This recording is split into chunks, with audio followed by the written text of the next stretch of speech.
Halo, lo, apa kabar? Kembali berjumpa dengan saya, Hersman Haris, bersama dengan Bung Rocky Gero. Bung Rocky, welcome back, Bung Rocky. Banyak yang menunggu karena Anda menghilang lebih dari sepekan. Sebenarnya ada satu momen kemarin, pekan lalu sebenarnya Pak Prabowo itu kan bicara dalam Kongres, penutupan Kongres PSI. Tapi ini beda tentu saja, Kongres, ini PSI-nya bukan Partai Sosialis Indonesia, Sultan Syahrir, tapi Partai PSI yang disebut oleh Pak Jokowi sebagai partai super terbuka. Nah, orang tentu saja saya kira kita mesti memberikan perspektif historis tentang PSI yang sekarang ini ya beda banget dengan PSI yang dulu ya. Ini karena kenapa saya tertarik untuk membahas ini, Pak Prabowo kan menyatakan bahwa eh, dia sedikit emosional kalau ngomongin menyebut nama PSI ini karena bapaknya sendiri juga pernah jadi ketua partai PSI-nya nih, Partai Sosialis Indonesia. Nah, mungkin bagi generasi sekarang, terutama Gen Z yang tidak membaca sejarah, mungkin akan bisa menduga bahwa apa ini hubungannya antara PSI-nya yang disebut oleh Pak orang apa bapaknya Pak Prabowo dengan PSI sekarang. Apakah karena itu kemudian membuat PSI sekarang jadi lebih dekat dan Pak Prabowo juga lebih dekat dengan Pak Jokowi gitu karena Pak Jokowi lah sekarang pemilik PSI itu. Ya tentu pujian Pak Presiden Prabowo terhadap partai PSI dari Kaisang atau partainya Jokowi itu tidak ada soal. Kalau itu sekedar hendak memberi dukungan supaya ada semangat anak-anak muda ini. Yang jadi soal membandingkannya dengan PSI tahun 50-an itu, PSI yang didirikan oleh Sultan Syahrir, oleh Muhammad Rum, oleh Subadio Sastrosoetomo, bahkan oleh ayahnya Pak Prabowo sendiri, Pak Sumitro Djadikusumo.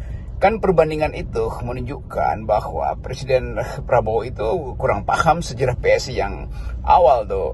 Karena PSI awal itu partai kader dimaksudkan untuk menjaga negeri supaya demokrasi tetap hidup. Dan karena itu partai itu kemudian dibubarkan oleh Soekarno karena memprotes gejala otoriter pada Presiden Soekarno tahun 60-an itu. Jadi sebetulnya demi keadilan di dalam membaca sejarah Republik harusnya ada koreksi dari Presiden Prabowo.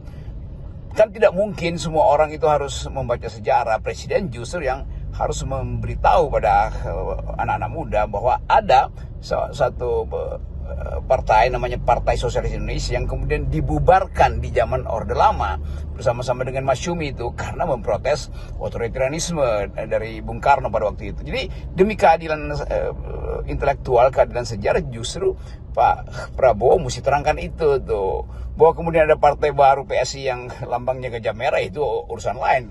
Bukan karena namanya PSI, maka itu adalah semacam brainchild,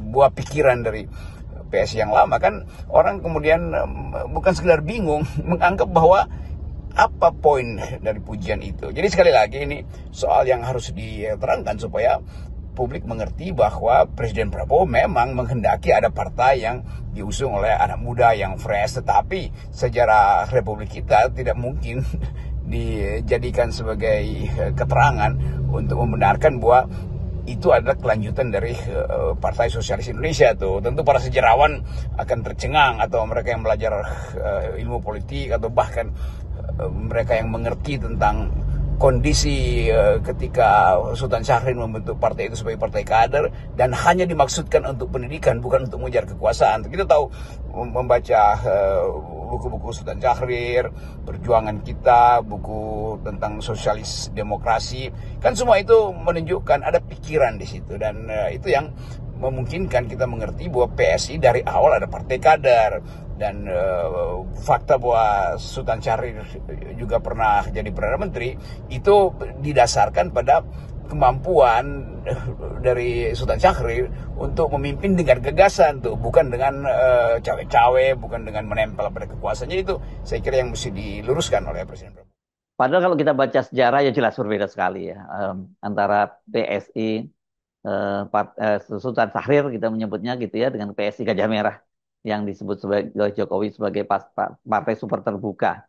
Ini kan kalau ngomongin PSI itu jelas itu partai kader yang tidak menghamba pada kekuasaan sehingga tadi Anda singgung ketika pada tahun 1960 karena mereka menentang rezimnya Presiden Soekarno kemudian bersama dengan Masumi mereka dibubarkan.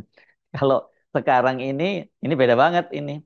Ini partai iya yang saya kira kalau kita ngomong soal idealismenya kita bingung sebenarnya idealismenya apa yang mereka usung itu. Kenapa saya menyatakan kita bingung karena mereka kan mengusung ideologinya Jokowisme. Sementara Jokowi itu dikenal sebagai presiden yang eh, boro-boro soal sosialisme, dia lebih dekat pada oligarki. Memang ada semacam sinisme, satir atau bahkan olok-olok bahwa PSI itu adalah partai salon, yang sosialisme salon gitu. Tetapi di dalam PSI sendiri ada faksi yang berjuang di kalangan buruh yang sampai turun ke bawah tuh. Ada yang memanfaatkan kekurangan sebut aja kekurangan konsep bernegara sehingga partai itu memang menjadi partai kader yang dianggap oleh sebagian publik pada waktu itu bahwa ini partai yang memang nggak akan berkuasa. Faktanya memang Perdana Menteri Sultan Syahrir kemudian dipenjarakan oleh Presiden Soekarno dan meninggal di pengasingan sebagai tahanan politik tuh. Tetapi sejarah ini tetap harus diberi keterangan bahwa ada satu partai yang tidak ingin tunduk pada kekuasaan lalu ya nggak ada soal dibubarin. Tetapi pembubaran itu justru menunjukkan bahwa ada perjuangan untuk menegakkan demokrasi itu. Kan kita tahu demokrasi terpimpin adalah demokrasi yang bahkan menjadikan Bung Karno sebagai penyambung lidah rakyat Indonesia, lalu kemudian jadi presiden seumur hidup. Jadi ada fase ketika Bung Karno itu menjadi otoriter. Ya, kita mengerti itu tuh.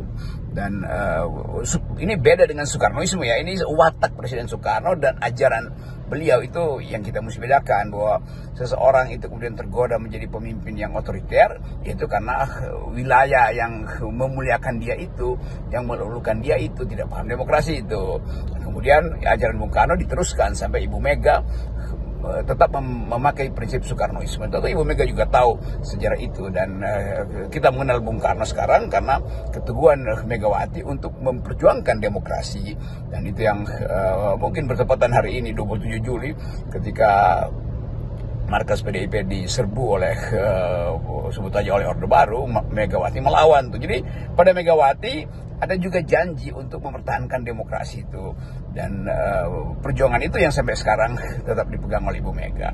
Tapi balik lagi pada Pak Prabowo yang mungkin agak serampangan memang, saya tetap pakai kata serampangan untuk membandingkan bahwa seolah-olah PSI ini yang dipimpin oleh Pak Kaisang dan dikomandoi secara paternal oleh bapaknya pasti itu secara kategoris bukan kelanjutan dari PSI yang partai kader yang isinya adalah kaum intelektual sebetulnya yang berupaya untuk mencari jalan supaya Indonesia tidak jatuh di dalam demagogi itu.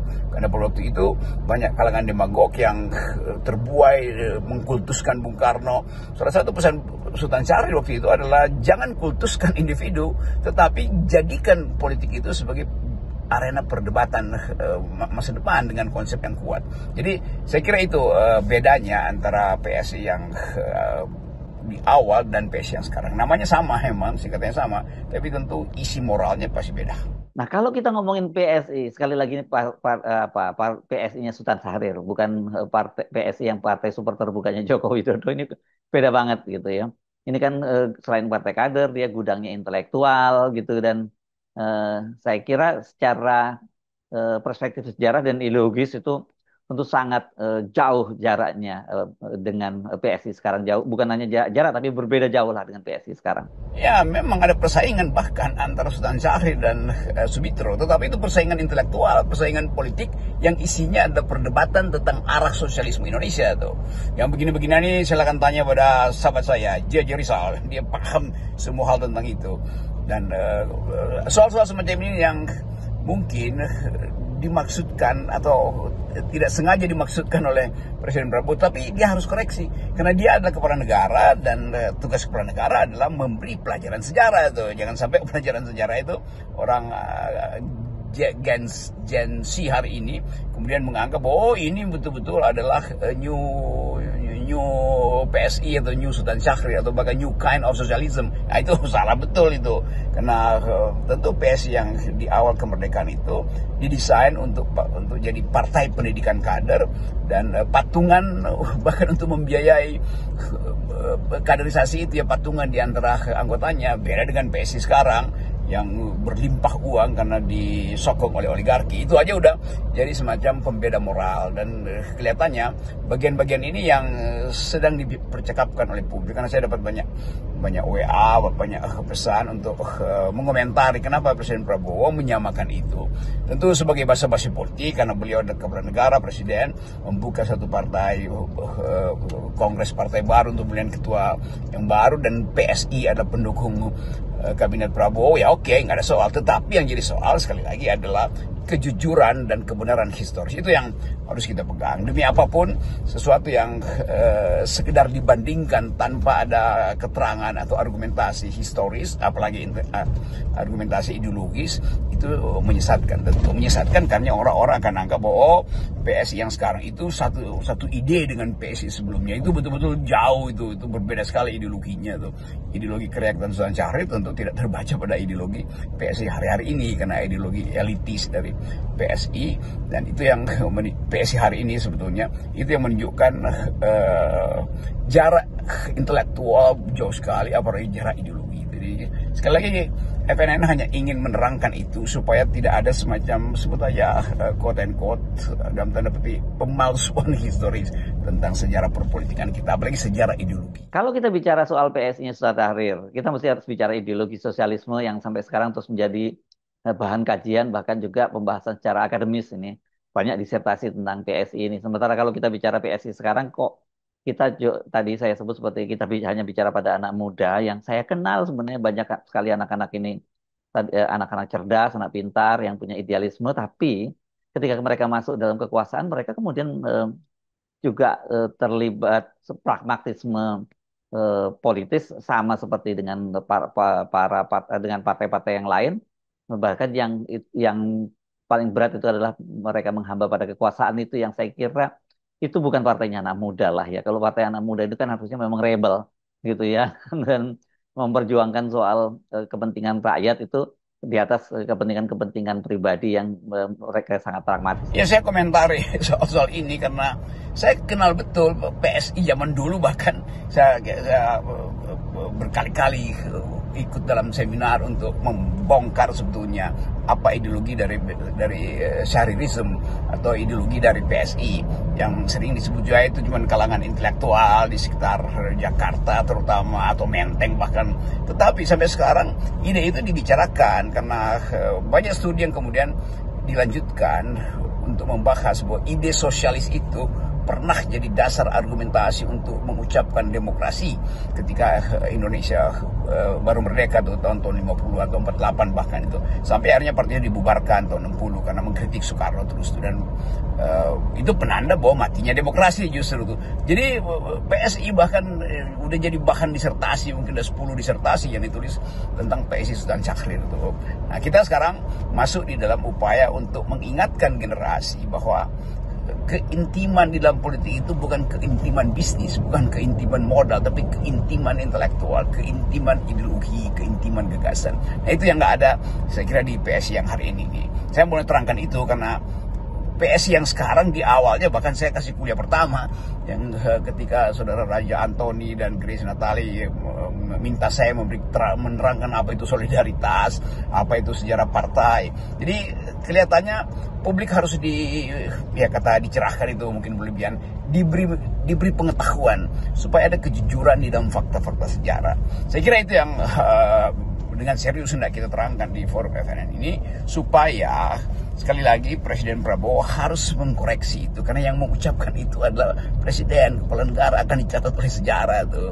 Walaupun itu peristiwa politik, tetapi jangan lupa Presiden Prabowo ayahnya juga adalah tokoh anggota Partai Sosialis Indonesia. Tentu teman-teman ayahnya akan mengatakan ya nggak begitu, keterangan tentang PSI-nya Syahrir, Yunto Sumitro, Muhammad Rum, atau bahkan Pak Hatta itu yang dalam satu gagasan tentang sosialisme dibandingkan dengan istilah solidaritas atau singkatan PSI yang hari-hari ini masih jadi bahan percakapan publik karena Presiden mengucapkan itu dan memuji itu di dalam satu forum politik dan akan dicatat oleh sejarah. Jadi sekali lagi saya kira layak kalau saya minta dikoreksi itu demi keadilan sejarah, demi keutuhan argumentasi intelektual, dan terutama demi pengetahuan generasi baru, Gen Z dan masa depan mereka untuk memahami genealogi dari politik ideologi di Indonesia. Salam akal sehat. Yes, salam akal sehat.